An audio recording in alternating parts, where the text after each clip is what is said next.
Welcome to Modern History. At A level we cover a range of topics in the modern period, mainly focusing on the communist world, and we're looking at Russia from Lenin to Yeltsin. At the same time we have a course at the same time looking at the GDR, that's East Germany, and the actual communist experience for the Germans. Because the communist experience goes from hope that Lenin brings to the despair of the Stalin years and the eventual collapse of the Soviet Union. A movement from the modernisation of the 50s, 60s and 70s to the collapse and the impact of Gorbachev. It encompasses perhaps the most epic stories of the last 100 years and is central to the world we live in today. To understand today's situation, we need to know the past.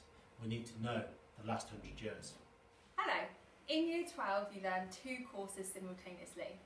Alongside learning about the German Democratic Republic, you also tackle the birth of the world's first communist state. We learn about the Soviet Union from rise to fall, from Lenin to Yeltsin, from modernisation to collapse. Within this, we study four different themes: government, economy, control of the people, and social developments. We learn about the secret police, Stalin's obsessive control over the nation, cults of personality, and finally we learn about the collapse of the Soviet Union.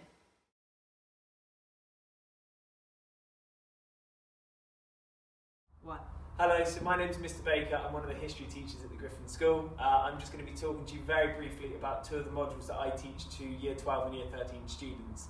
So the Year 12 module that I teach is the German Democratic Republic, otherwise known as East Germany, and we essentially look at what life would have been like from 1945 through to 1990 with the two Germanys divided and then eventually reunified. So we've got themes of communism, the Cold War, we have a look at the social impact on the lives of the people, so their daily living standards.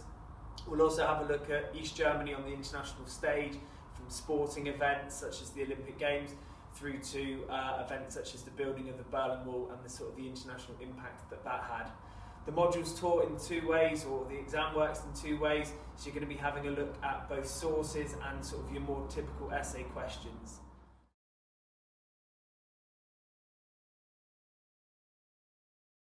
So the other module that I also teach is taught at the very end of Year 12, but predominantly in Year 13, and that's the British experience of warfare, which sort of shows the experience of war for Britain from sort of 1790 through to 1918.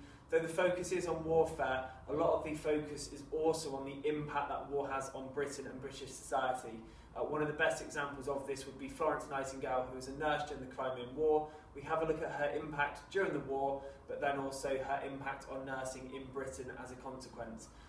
So some of the issues that we'll look at there are your breadth studies, looking at reforms and recruitment into the armed forces across the long period of time. We'll look at the role of the people and also look at the weapons of war. We'll also focus on several depth studies, looking at the French Wars, the Crimean War, the Second Boer War, and the First World War as our conflicts of study.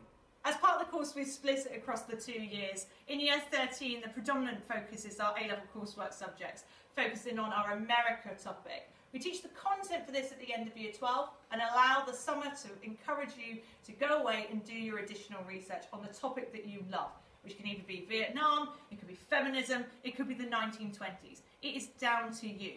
We encourage you to take that independence on that topic, looking at the interpretations of the historical debates that we're going to encourage you to look at.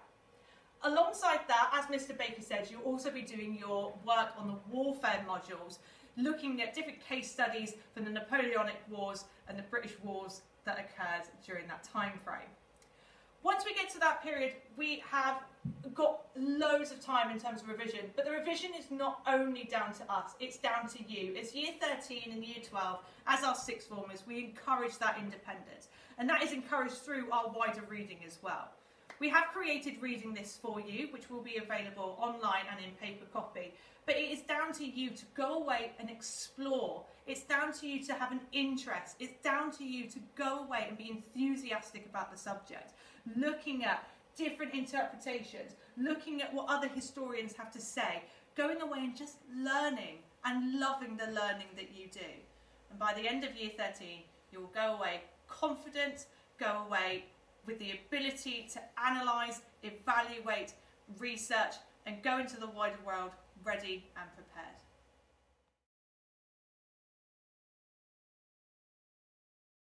Okay, welcome to Ancient History. Now on this course we cover 4 separate periods, but they are all interlinked.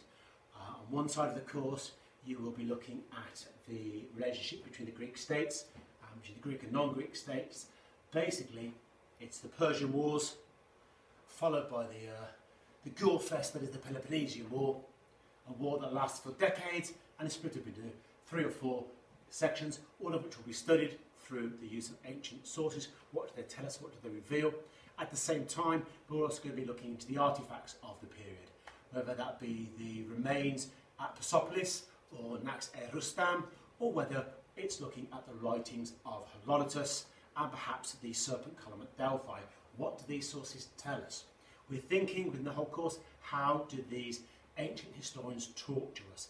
Is there a bias there? Is there something there that makes them say what they do? For example, Herodotus, the Athenian, he is always going to come down on the side of Athens. At the same time, you'll also be looking at the Roman imperial family. We're looking at the Julio-Claudian dynasty. And so we're going in a range from Augustus through to Nero, and you'll be looking at the fascinating intricacies of Roman politics. It's a blood bowl, it's a blood fest. It's something that you can really get your teeth into, because there is gore, there is violence, there is political intrigue that makes today's political landscape look like a milk run. You're going to learn some of the most fascinating characters in ancient history. And when we've come through that, we're then also going to be looking in year 13. We move on to look at Roman Britain. What impact do the Romans really have? How much do they change British society? And to run alongside our Greek course, we also do a specialist case study on Sparta, that military regime that everybody knows about and everybody in the period feared.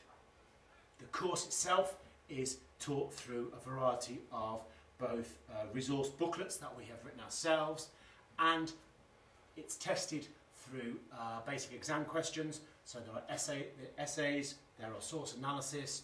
At the same time, we're also encouraging, as I mentioned earlier, wider reading. There's whole, whether it be Goldsworthy's Pax Romana or the Peloponnesian Wars of Kagan, or perhaps my favourite, Tom Holland's Persian Fire. These are all books, easy accessible books that will give you a wider understanding of the course. The idea being that by the time we complete the course, you have a nice, balanced, rounded vision of what it was like to be living in the time of antiquity.